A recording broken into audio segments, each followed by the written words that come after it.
지난주 금요일 밤이었습니다.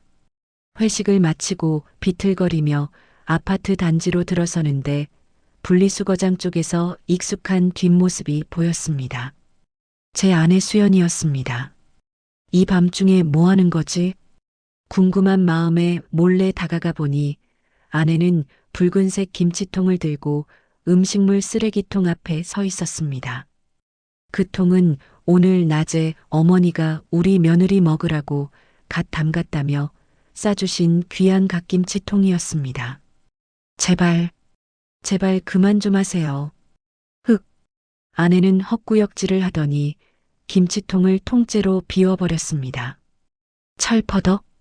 빨간 김치 국물이 쓰레기통 안으로 쏟아져 내리는 소리가 제 심장을 쳤습니다.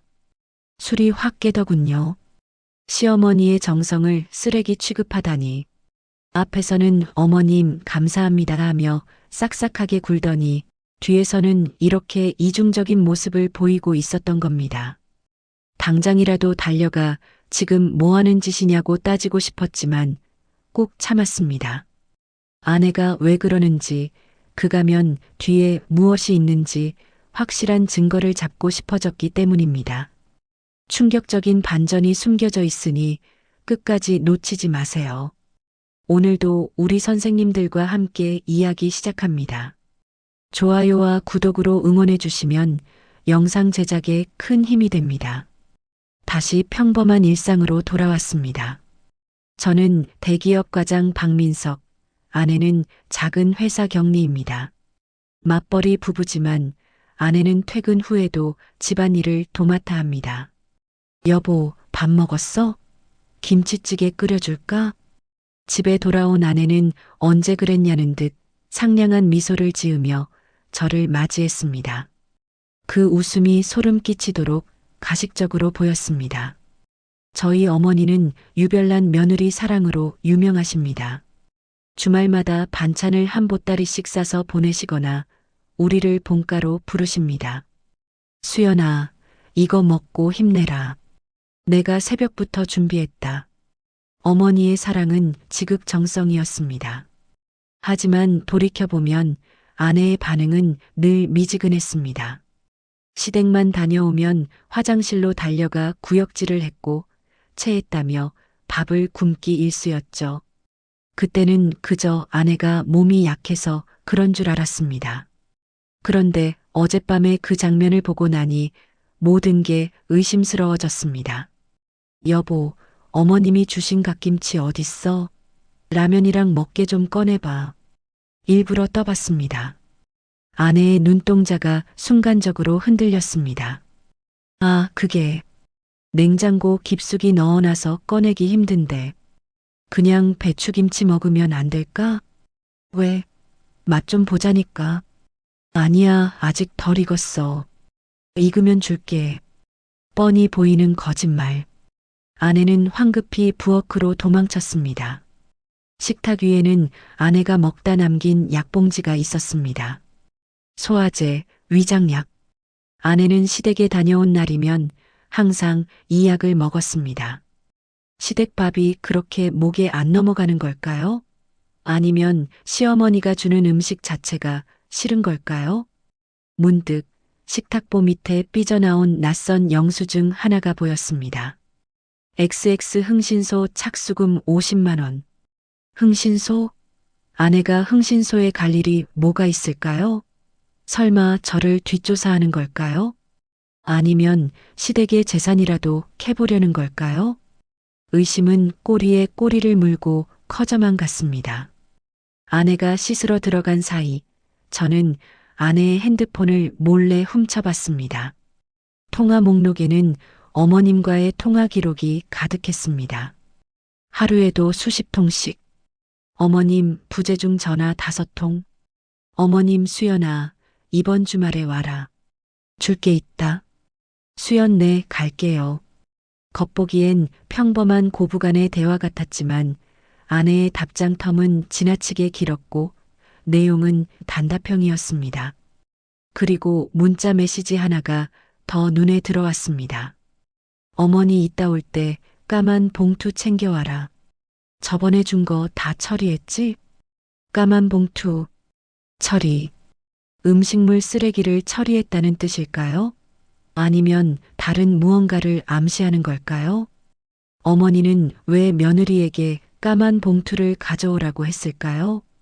도대체 둘 사이에 무슨 일이 있는 거야? 내가 모르는 비밀이라도 있는 건가? 머릿속이 복잡해졌습니다. 착한 아내와 인자한 어머니.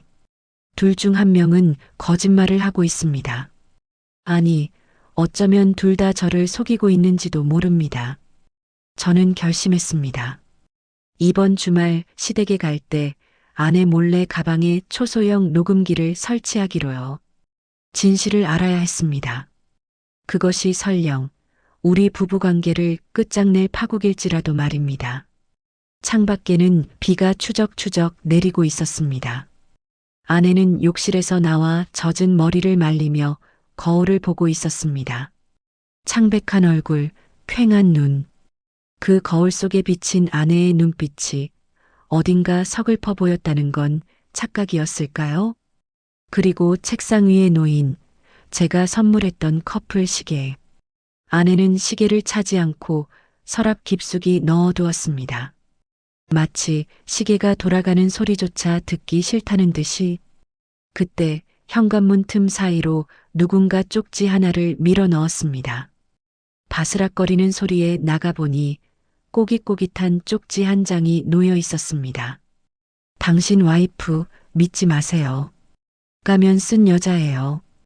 발신인 없는 쪽지. 이 쪽지는 누가 보낸 걸까요? 제 의심에 기름을 붓는 누군가의 경고일까요?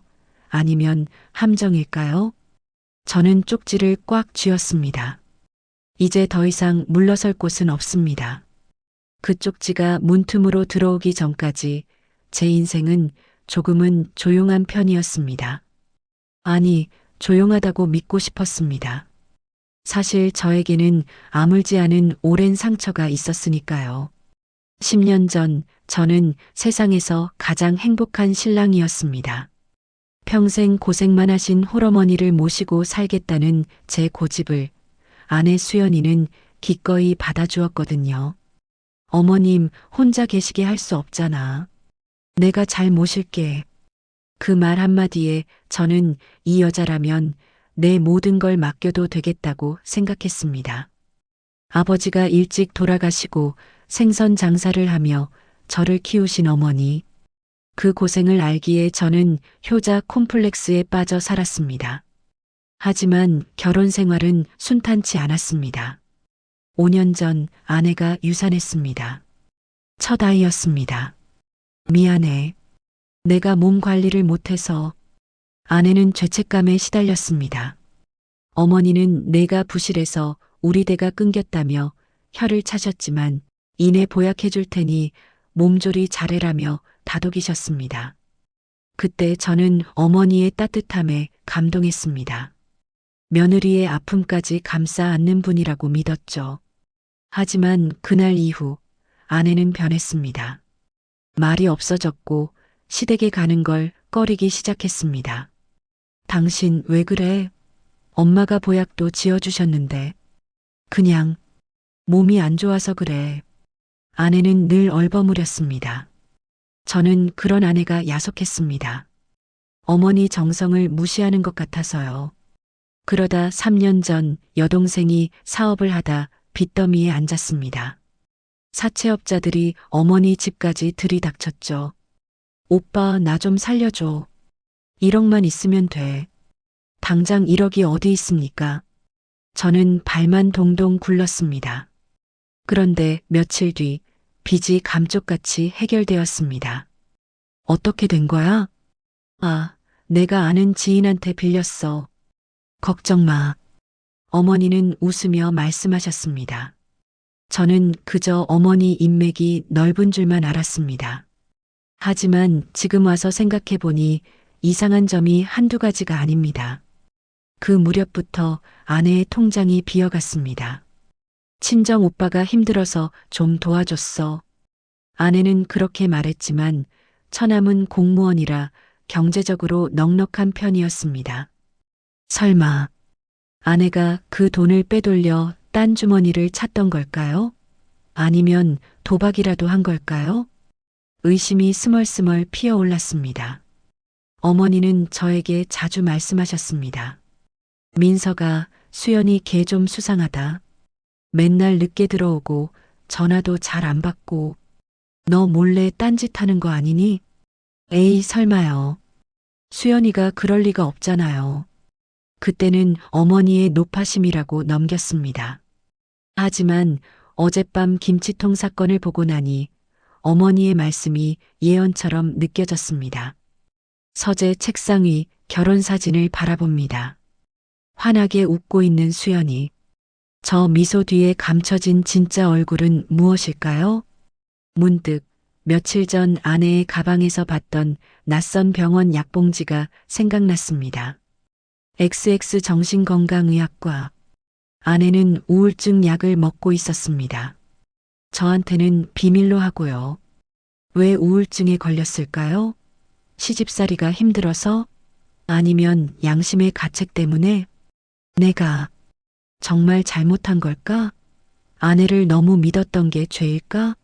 그날 동생 빚 문제를 내가 직접 확인했더라면 지금은 달랐을까?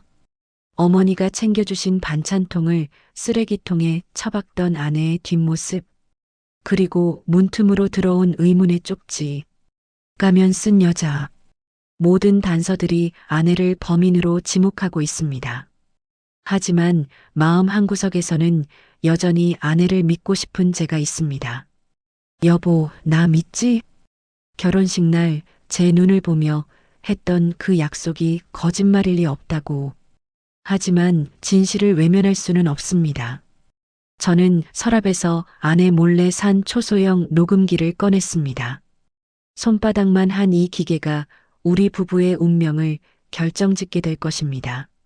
내일 시댁에 가는 날, 이 녹음기가 판도라의 상자가 될지 아니면 오해를 푸는 열쇠가 될지 아직은 아무것도 알 수 없습니다. 그날 저는 끝내 참지 못했습니다. 아내의 가식적인 미소가 화약고에 불을 붙였습니다. 시댁에 도착하자마자 어머니는 여느 때처럼 며느리 손을 잡고 반기셨습니다. 수연아, 얼굴이 반쪽이네. 내가 보약이라도 해줘야지 원. 어머니의 따뜻한 말에 아내는 아니에요, 어머님. 괜찮아요라며 웃었습니다. 그 웃음이 너무나도 역겨워 보였습니다. 식탁에는 어머니가 정성스레 차린 음식들이 가득했습니다. 갈비찜, 잡채, 그리고 문제의 갓김치. 자, 많이 들어라. 수연이 너 좋아하는 갓김치다. 어머니가 김치를 찢어 아내의 밥숟가락 위에 올려주셨습니다. 아내는 억지로 입을 벌려 받아 먹었습니다. 그리고는 잠시 후 화장실로 달려가 헛구역질을 해댔습니다. 우에, 우. 화장실에서 나온 아내에게 제가 물었습니다. 왜 그래? 엄마 김치가 역겨워? 아니야. 그냥 속이 좀 안 좋아서. 거짓말. 저는 아내의 가방을 낚아챘습니다. 이거나. 여보, 왜 그래? 아내가 말렸지만 저는 가방을 거꾸로 쏟아버렸습니다. 우르르. 가방 속에서 쏟아져 나온 물건들. 화장품, 지갑, 그리고 XX 캐피탈 대출 독촉장. 이게 뭐야? 대출? 당신 빚 있어? 5천만 원?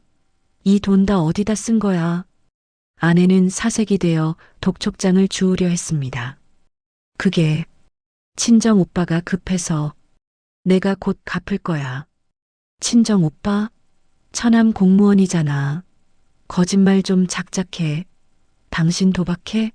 아니면 딴 남자 생겼어? 제 고함 소리에 어머니가 놀라 뛰어나오셨습니다. 민서가 왜 그러니? 며느리 잡겠다. 수연이가 그럴 애가 아니다. 친정이 어려우면 도와줄 수도 있지. 내가 참아라. 어머니는 끝까지 며느리 편을 드셨습니다. 그 모습에 더 화가 났습니다. 어머니는 아내가 뒤에서 김치를 버리는 줄도 모르고 감싸주시는 거잖아요. 엄마는 빠지세요. 이 여자가 엄마를 얼마나 우습게 아는지 아세요? 엄마가 준 반찬 다 쓰레기통에 버린다고요. 제가 폭로하자 집안이 찬물을 끼얹은 듯 조용해졌습니다. 아내는 바들바들 떨며 고개를 저었습니다. 아니야. 오해야. 그때 어머니가 부엌에서 검은 비닐봉지를 들고 나오셨습니다.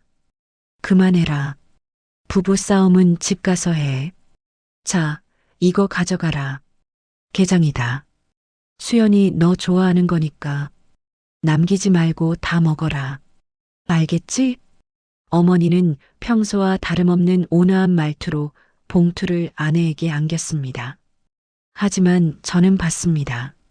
어머니의 눈빛이 순간 싸늘하게 빛나는 것을. 남기지 말고 다 먹어라. 그 말이 왠지 모르게 섬뜩하게 들렸습니다. 감사합니다, 어머님. 잘 먹겠습니다. 아내는 봉투를 받아들고 도망치듯 현관으로 향했습니다. 저는 신발장 뒤에 숨겨둔 녹음기를 몰래 회수하고 뒤따라 나갔습니다. 차에 타자마자 아내는 울음을 터뜨렸습니다. 흐흑, 당신 너무해. 어떻게 시어머니 앞에서 망신을 줘? 망신? 당신이 한 짓은 생각 안 해? 빚은 또 뭐고? 우리는 차 안에서 서로에게 비난을 퍼부었습니다. 너 때문에 우리 집안 꼴이 이게 뭐야? 엄마가 널 얼마나 아끼는데. 당신은 아무것도 몰라. 진짜 아무것도 모른다고. 아내는 악을 쓰며 소리쳤습니다. 집에 도착해 차 문을 쾅 닫고 내렸습니다. 아내는 검은 봉투를 품에 안고 먼저 뛰어들어갔습니다. 저는 혼자 차에 남았습니다. 손에 쥔 녹음기. 이 안에 진실이 있을까요? 이어폰을 꽂고 재생 버튼을 눌렀습니다. 치직. 너 저번 주에 싸준 김치 다 먹었니? 어머니의 목소리가 들려왔습니다. 그런데 목소리의 톤이 이상했습니다.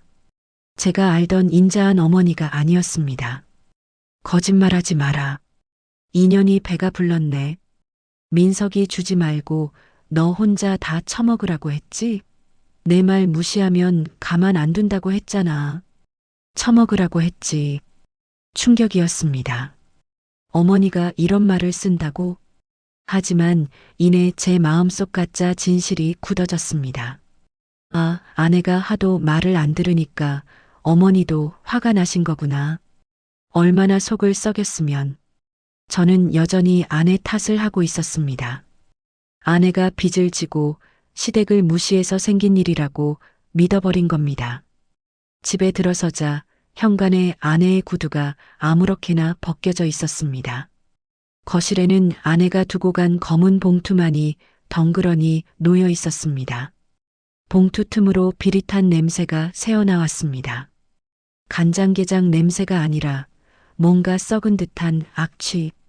저는 봉투를 노려보았습니다. 이 안에 든 것이 우리 부부의 끝을 알리는 신호탄이 될 것 같은 불길한 예감이 들었습니다. 무언가 돌이킬 수 없게 되었습니다. 신뢰는 깨졌고 존경하던 어머니와 사랑하던 아내 사이에서 저는 길을 잃었습니다. 어둠이 내려앉은 거실.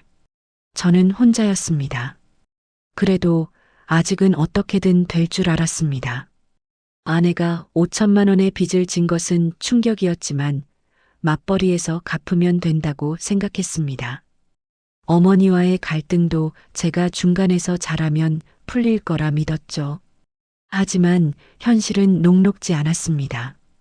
다음 날 저는 아내 몰래 대출을 알아보러 은행에 갔습니다. 고객님, 죄송합니다. 배우자분 신용대출 연체 기록 때문에 추가 대출이 어렵습니다. 아내가 이미 제 명의까지 끌어다 쓴 모양이었습니다. 캐피탈 회사에 전화를 걸어 사정해 봤지만 돌아온 건 냉정한 답변뿐이었습니다. 이번 주까지 상환 안 하시면 급여 압류 들어갑니다. 회사에 알려지는 거 싫으시죠? 대기업 과장 체면이 말이 아니게 되었습니다.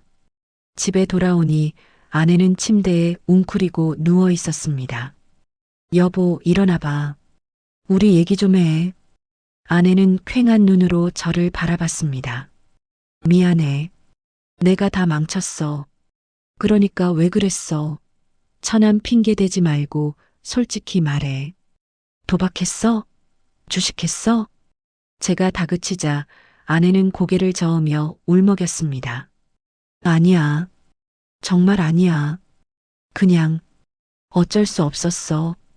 끝까지 변명만 하는 아내에게 실망했습니다. 답답한 마음에 친구인 박 변호사를 찾아갔습니다. 이혼 상담이라도 받아볼까 해서요. 야, 너네 와이프 수상하다. 요즘 시댁빚 갚아준다면서 사기치는 며느리들 많대. 뒷조사 한번 해볼까? 친구의 말에 귀가 솔깃했습니다. 뒷조사?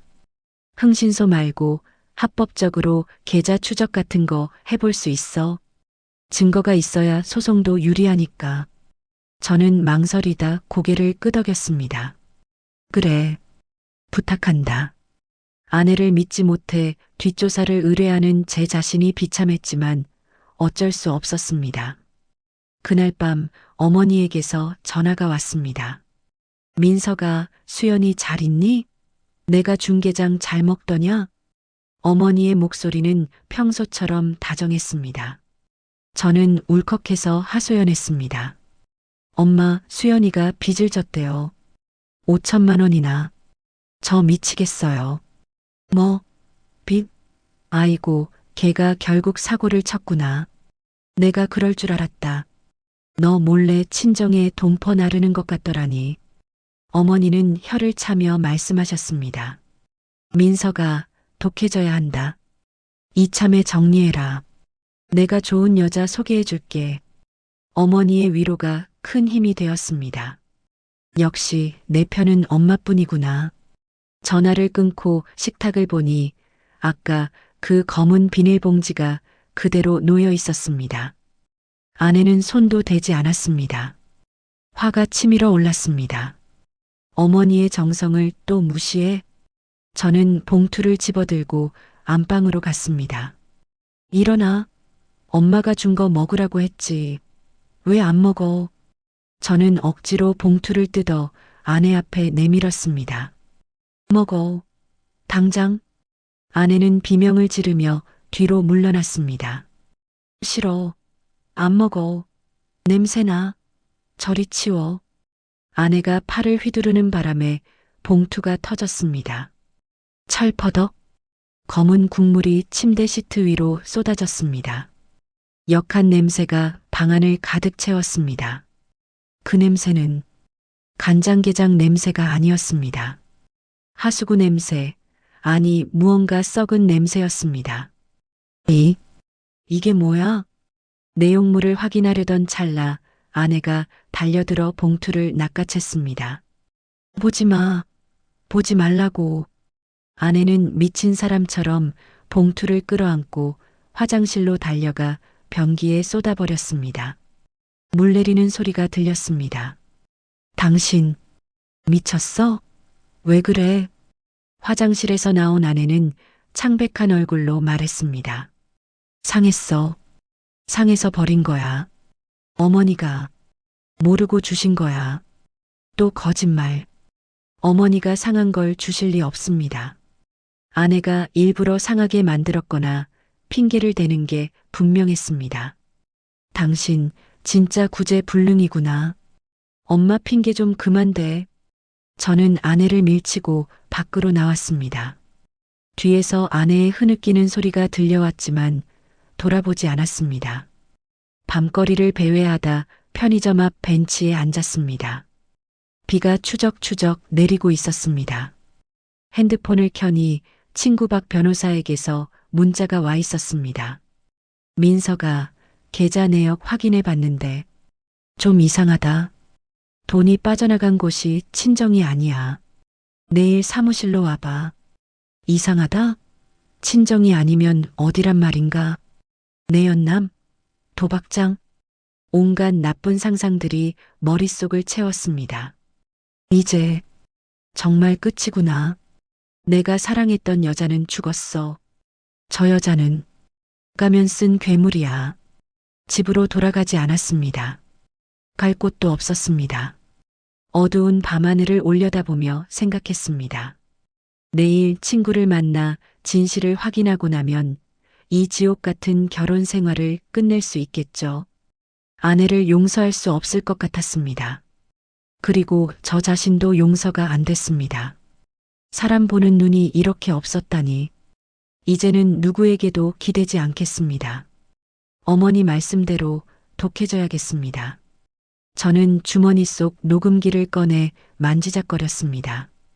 이 작은 기계가 내일 제 인생을 결정지을 것입니다. 마침내 숨겨졌던 것들이 한꺼번에 쏟아졌습니다. 다음 날 아침 박 변호사 사무실. 친구 박 변호사는 심각한 표정으로 서류 뭉치를 내밀었습니다. 민서가 놀라지 말고 들어. 내 와이프 통장에서 빠져나간 돈 5천만 원. 친정 오빠한테 간 게 아니야.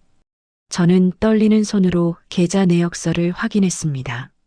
수취인 XX 대부업체. 그리고 박미영. 박미영? 낯선 이름이었습니다. 이 여자 누군지 알아? 박 변호사가 다른 서류를 내밀었습니다. 박미영 채무관계 확인서. 그리고 그 옆에 적힌 주소와 전화번호. 제 여동생 박미영이었습니다. 결혼하고 개명해서 잠시 잊고 있었던 이름. 미영이? 내 동생? 설마 수연이가 미영이 빚을 갚아주고 있었다고? 믿을 수가 없었습니다. 동생은 남편 사업 잘 돼서 강남 산다고 떵떵거렸는데 사실은 빚쟁이였다니. 그리고 아내가 그 빚을 대신 갚아주고 있었다니. 하지만 여전히 풀리지 않는 의문이 있었습니다. 그럼 엄마는? 엄마가 며느리한테 쓰레기를 먹인 건 뭐고 왜 아내는 그걸 숨겼지? 그때 박 변호사가 녹음기 하나를 건넸습니다. 이거 내 와이프가 며칠 전에 상담하러 와서 두고 간 거야. 들어봐. 녹음기를 켰습니다. 아내와 어머니의 대화였습니다. 어머님, 제발 그만하세요. 저 이제 더 이상 대출 안 나와요. 미영이 아가씨 빚 제가 다 갚았잖아요. 시끄러. 내가 해온 혼수가 3천인데 이 정도는 해야지. 그리고 점쟁이가 그랬어. 내가 액바지라고. 내가 썩은 거 먹어서 애군을 다 받아내야 우리 미영이가 산다고. 액바지라니요. 저한테 곰팡이 핀 거 먹이고 부적 태운 물 먹이시고. 저 너무 힘들어요. 닥쳐. 민석이한테 말하면 죽어. 내 친정 식구들까지 가만 안 둬. 모든 진실이 드러났습니다. 어머니는 여동생의 빚을 갚기 위해 며느리를 돈줄로 이용했고 그것도 모자라 미신에 빠져 며느리를 액바지 무녀 취급하며 학대했던 겁니다. 아내가 반찬을 버린 건 그 안에 든 쓰레기와 저주를 저에게 들키지 않기 위해서였습니다. 제가 알면 어머니와 의절할까봐 효자 아들 가슴에 못 박기 싫어서 혼자 감당했던 겁니다. 분노가 치밀어 올라 견딜 수 없었습니다. 저는 당장 시댁으로 차를 몰았습니다. 도착하자마자 마당으로 뛰어들어갔습니다. 어머니는 마당 한 구석에서 장독대 뚜껑을 열고 무언가를 하고 계셨습니다. 이거 먹으면 정신 좀 차리겠지. 독한 년. 어머니가 섞고 있는 건 음식물 쓰레기통에서 꺼낸 썩은 밥과 정체불명의 하얀 가루였습니다. 엄마, 엄마야. 민석이니? 내가 여긴 웬일로? 지금 뭐 하시는 거예요? 이게 다 뭡니까? 제가 고무통을 발로 찾아 썩은 음식물이 마당에 쏟아졌습니다. 악취가 진동했습니다. 그 쓰레기 더미 속에서 익숙한 물건들이 굴러나왔습니다. 제 여동생 미영이가 쓰던 명품 지갑, 찢어진 통장들, 그리고 아내의 사진에 붉은색으로 X표가 그려진 부적. 이게 다 뭐예요? 엄마, 정말 미치셨어요? 어머니는 당황한 기색을 감추고 표정을 싹 바꿨습니다. 그래, 다 내가 했다. 그년이 우리 집안 말아먹을 년이라는데 내가 가만히 있어? 점쟁이가 시키는 대로 애군 쫓아내려고 한 거야. 다 너 잘 되라고 한 거라고. 뻔뻔한 변명. 자식을 위한다는 명분으로 며느리를 짓밟은 어머니의 민낯. 제가 평생 존경했던 어머니는 사실 탐욕과 미신의 눈먼 괴물이었습니다. 그때 대문이 열리고 아내 수연이가 뛰어들어왔습니다. 여보, 안 돼. 엄마한테 그러지 마. 아내는 저를 막아서며 어머니를 감쌌습니다. 멍든 팔, 헬쑥한 얼굴. 그 처참한 몰골을 하고도 남편과 시어머니 사이를 막아서는 아내. 어머님, 죄송해요. 제가 다 잘못했어요. 민석 씨, 그냥 가자. 응? 비켜. 당신 바보야? 쓰레기 먹고도 엄마 편들게 생겼어? 나 다 알았어. 미영이 빚, 엄마 구판. 다 알았다고. 제 외침에 아내는 주저앉아 오열했습니다. 어머니도 그제야 바닥을 치며 통곡했습니다. 아이고, 내 팔자야. 다 끝났다. 이제 다 죽자. 마당은 아수라장이 되었습니다. 저는 아내를 일으켜 세웠습니다. 그녀의 손은 얼음장처럼 차가웠습니다. 가자. 이 집구석 다시는 오지 마. 어머니를 뒤로하고 아내를 차에 태웠습니다. 백미러로 보이는 어머니의 모습이 점점 작아졌지만 동정심은 들지 않았습니다. 집으로 돌아오는 길, 차 안은 침묵만이 흘렀습니다. 저는 운전대를 잡은 손을 떨었습니다. 내가 무슨 짓을 한 걸까? 아내를 의심하고 빚쟁이 취급하고 몰래 녹음기까지 설치하고 나는 공범이었습니다. 어머니의 학대를 방조하고 아내를 고립시킨 가장 큰 가해자였습니다. 미안해. 수연아. 내가 죽일 놈이야. 제 사과에 아내는 소리 없이 울기만 했습니다. 집에 도착해 현관문을 열자 바닥에 떨어져 있는 쪽지가 보였습니다. 일전에 문틈으로 들어왔던 그 쪽지. 당신 와이프 믿지 마세요. 가면 쓴 여자예요. 다시 보니 그 글씨체 여동생 미영이의 것이었습니다. 자신의 빚을 감추려고 올케를 이간질했던 동생. 가족이라는 이름으로 뭉친 그들이 제 아내를 철저히 부수고 있었습니다.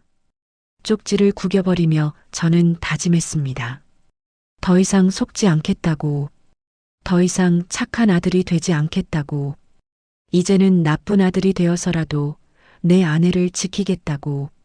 하지만 이미 너무 많은 상처를 입은 아내가 과연 저를 용서해 줄까요?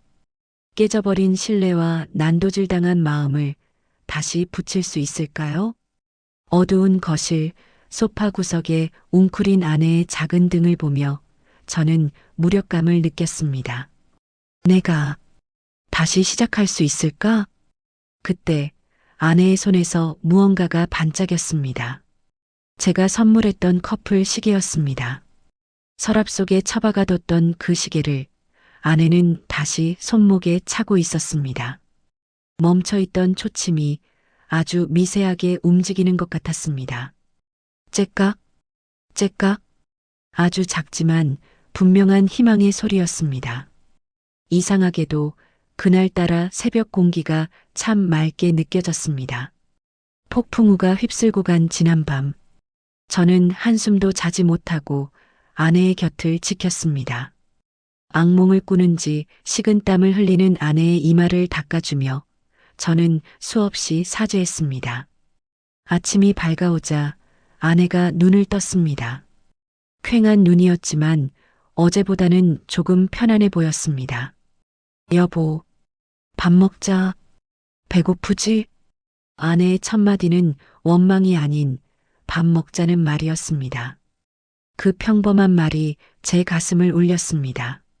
저는 서툰 솜씨로 죽을 끓였습니다. 아내는 말없이 죽을 비웠습니다. 식탁 위에는 일전에 제가 발견했던 그 영수증이 놓여 있었습니다. XX 흥신소. 아내가 흥신소를 찾았던 이유. 그것은 저를 뒷조사하기 위해서가 아니었습니다. 여보, 이거 내가 의뢰한 거야. 어머니가 자꾸 이상한 짓을 하시길래 혹시 치매 초기 증상인가 해서 병원 기록 좀 알아봐 달라고 했었어. 아내는 끝까지 시어머니를 걱정하고 있었습니다. 학대를 당하면서도 시어머니의 기행을 병 때문이라 믿고 싶었던 아내의 착한 마음. 그 마음이 저를 더 부끄럽게 만들었습니다.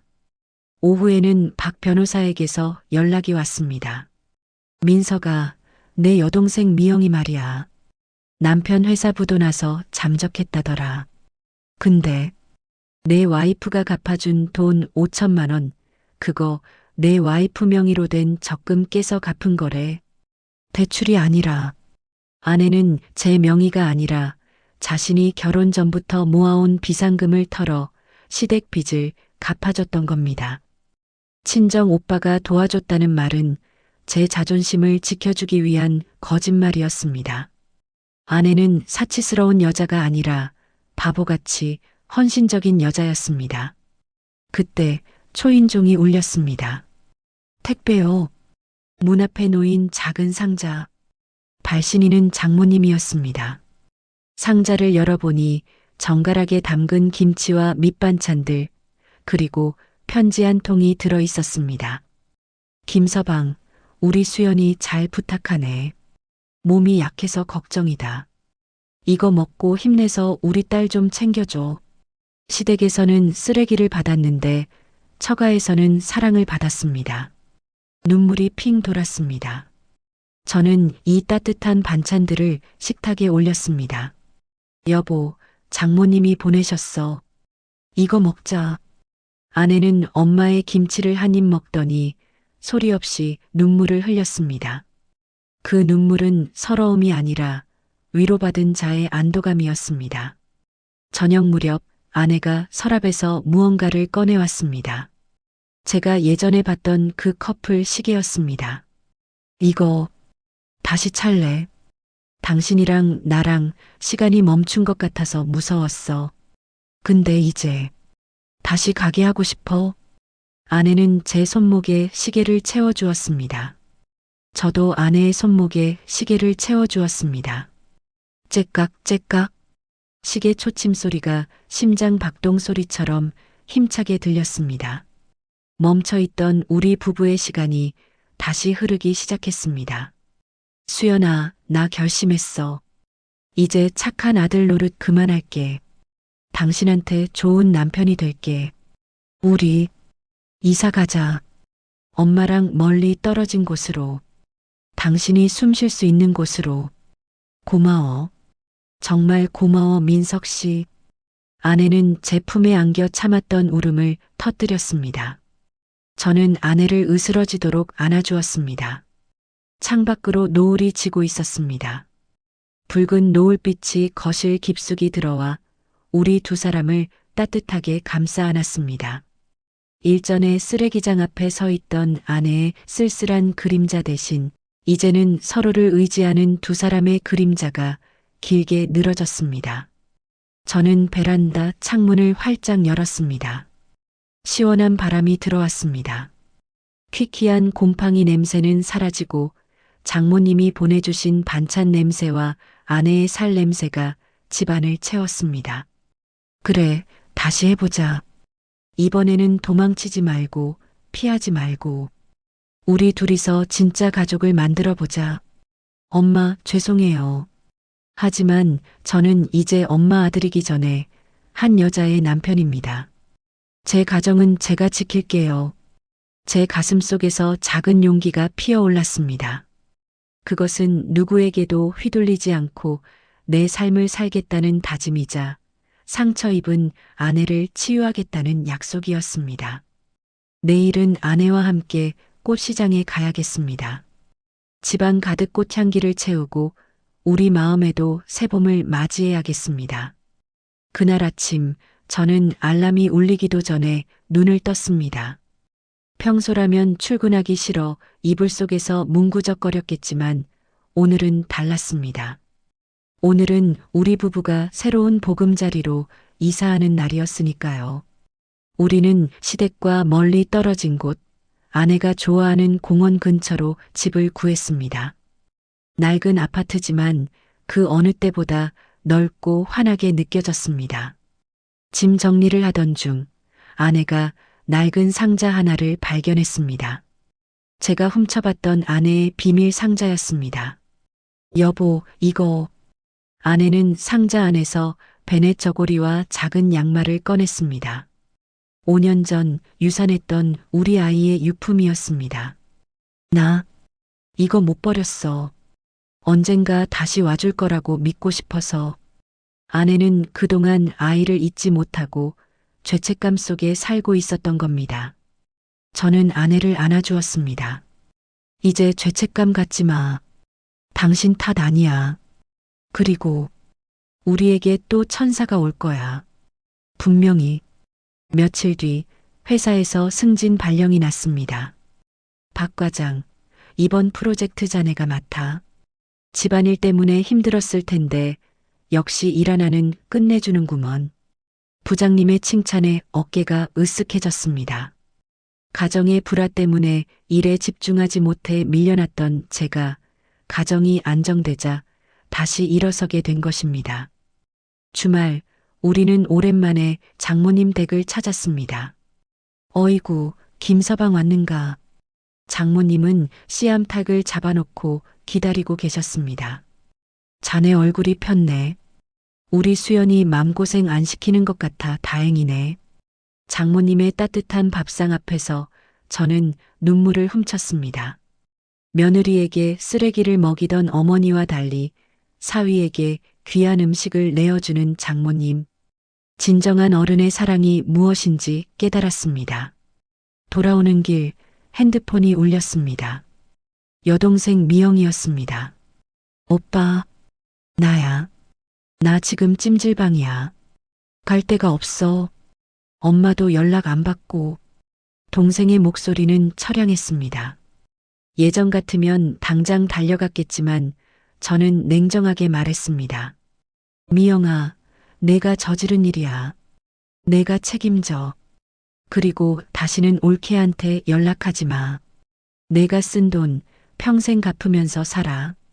저는 전화를 끊고 차단했습니다. 마음은 아팠지만 이것이 우리 부부를 지키는 유일한 길임을 알기에 후회하지 않았습니다. 집에 도착하니 현관문에 택배 상자가 놓여 있었습니다. 발신인은 없었지만 내용물을 보자마자 알 수 있었습니다. 정갈하게 담근 김치와 밑반찬들, 그리고 쪽지 한 장. 미안하다. 못난 애미가 죽을 죄를 졌다. 행복하게 살아라. 어머니였습니다. 삐뚤빼뚤한 글씨, 눈물 자국이 얼룩져 있었습니다. 어머니는 뒤늦게나마 자신의 잘못을 깨닫고 며느리에게 사죄의 반찬을 보낸 것입니다. 이번엔 쓰레기가 아닌 진짜 김치였습니다. 아내는 김치를 보며 말없이 울었습니다. 여보, 어머님 용서하자. 나 이제 괜찮아. 아내는 끝까지 착했습니다. 저는 아내의 손을 잡고 고개를 끄덕였습니다. 그래. 용서는 하되 잊지는 말자. 그리고 거리는 두자. 그게 우리 모두를 위한 길이야. 그날 저녁 우리는 어머니가 보낸 김치와 장모님이 주신 닭백숙으로 저녁을 먹었습니다. 식탁 위에는 그 김치통이 다시 올라왔습니다. 하지만 그 안에는 더 이상 의심도 분노도 쓰레기도 들어있지 않았습니다. 오직 용서와 화해, 그리고 따뜻한 밥 냄새만이 가득했습니다. 수연아, 많이 먹어. 이제 아프지 말고. 응. 당신도 많이 먹어. 고마워. 내 편 돼줘서. 우리는 서로의 밥 위에 반찬을 올려주며 웃었습니다.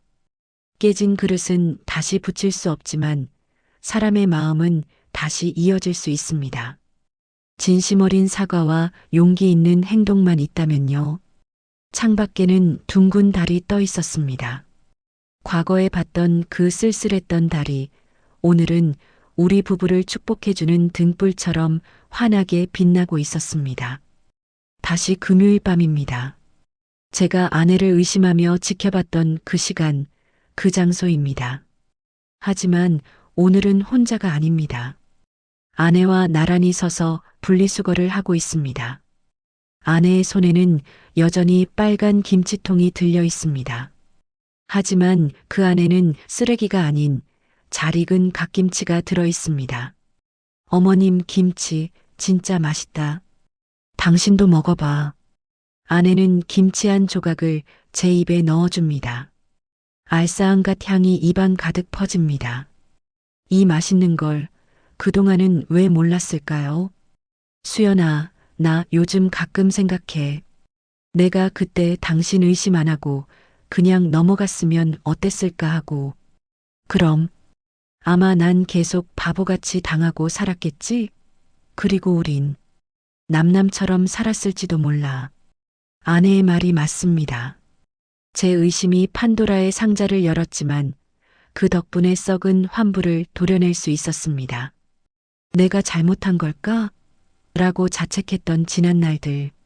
하지만 그 과정이 있었기에 우리는 진짜 부부가 될 수 있었습니다. 집으로 돌아와 식탁에 앉았습니다. 식탁 위에는 영수증이나 약봉지 대신 예쁜 아기 신발이 놓여 있습니다. 여보, 나 다시 병원 다니기 시작했어. 이번엔 좋은 소식 있을 것 같아. 아내의 수줍은 고백에 저는 아내를 꽉 껴안았습니다. 고마워. 그리고 서두르지 마. 우리에겐 시간이 많으니까. 우리는 서로의 손목에 채워진 커플 시계를 바라보았습니다. 째깍째깍 멈추지 않고 흘러가는 시간. 그 시간 속에 우리의 아픔도 기쁨도 함께 녹아들어가고 있습니다. 이제 저는 압니다. 가족이라는 건 핏줄로만 묶이는 게 아니라는 것을. 서로의 아픔을 이해하고 지켜주려는 의지가 있을 때 비로소 진짜 가족이 된다는 것을요. 창밖에는 비 대신 둥근 달이 떠 있습니다. 어머니는 시골 요양병원으로 거처를 옮기셨다고 합니다. 가끔 반찬을 보내오시지만 더 이상 강요하거나 연락하지 않으십니다. 그것이 어머니 나름의 속죄 방식이겠지요. 우리는 그 반찬을 감사히 먹습니다. 미움은 털어내고 정성만 남겨서요. 수연아, 사랑해. 가면 쓴 여자가 아니라 내 인생의 진짜 주인공인 당신을. 여러분, 혹시 지금 가족 때문에 혹은 믿었던 사람 때문에 상처받고 계신가요? 겉모습만 보고 오해하거나 혼자 끙끙 앓고 계시진 않나요? 용기를 내어 진실을 마주하세요. 그리고 서로의 손을 잡아주세요. 썩은 김치통을 비워내야 새 김치를 담을 수 있듯이 우리 마음속의 오해와 미움을 비워내야 진짜 사랑을 채울 수 있습니다. 오늘 이야기가 여러분의 삶에 작은 위로와 용기가 되었기를 바랍니다. 여러분의 소중한 사연이나 생각도 댓글로 남겨주세요. 주변에 힘들어하는 분이 있다면 이 영상을 공유해 주셔도 좋겠습니다. 매일 조금씩 걷고 따뜻한 물 한 잔 잊지 마시고요. 항상 건강하시길 바랍니다. 구독과 좋아요는 사랑입니다. 감사합니다. 가족의 진정한 의미를 다시 한번 생각하셨다면 구독과 좋아요 부탁드립니다.